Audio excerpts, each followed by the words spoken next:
radio removing tools, all you need is a regular coat hanger. What you do is you bend the ends like this, like that, and like that, as long as they're parallel. They don't need to be particularly long, only need to be about, about there, to the point where it starts to become straight.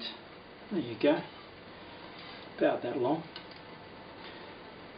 Cut it there. Now of course the fun part is get them parallel. So cut them at the same point so they're both the same length. You'll need that. You'll need them to be both the same length. There you go. Use the other one as your guide. Line them up. Pliers against it. Same thing again. Now of course if it's too sharp, the end, it's not very good, and you can probably take a file to that and get it sorted, but that is your basic tool. It's just so that it's parallel. There you go, parallel. Parallel. Now you can use them, they will work well. I'll show you the rest of it.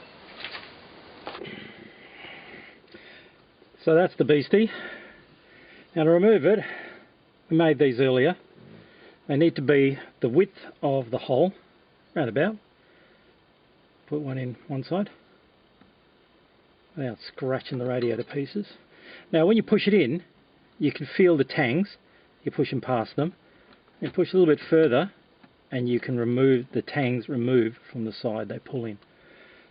So same thing on this side.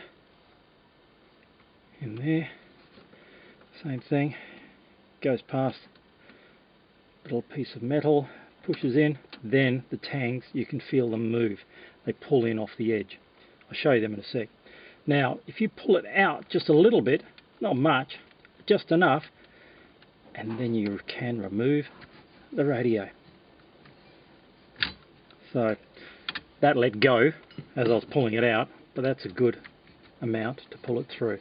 Now be aware, you've got cables on the back of course, so have a look, make sure they are pulling with it, and there you go, it pulls to there. Now removing the connectors themselves, I'll show you that in a sec. Right, so here showing you the what's actually going on. When you push these in, first part is the little flap that move it, the first part of it. Second part is the actual tangs. So as you push them past, it goes further and then pushes further. It only goes to about there because there's small stops. When these teeth here and here pull away from the chassis at that point and let you slide it out. So as it's pulling out, it eventually let go as I was doing it and then pulls out. So that works very well. Right, connectors. First one on this side is antenna. You pull that one off, that just pulls straight off. Give it a twist. Comes off. Not like a normal one. You see that? It's only got a middle pin. You'll be getting an adapter to go with that to plug into the new radio.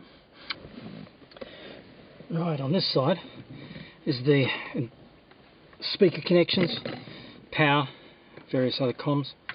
Now this top one has a button on the top and bottom. Releases are on the top and the bottom, so you can grab that, top and bottom, give it a twist, out she comes.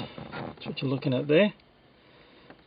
The lower ones have things on the top, there and there, that you push down. So if you can get your finger in there, hope you can see this, get your finger on that little tab and push it down, then that slides out. Now be aware that these two connectors, the top one and the bottom one, upper and lower, they are taped together, so you have to do the bottom one at the same time. And so that one just slides out. There you go. So they are the connectors that were on it, plus the antenna. Now, rest of the install.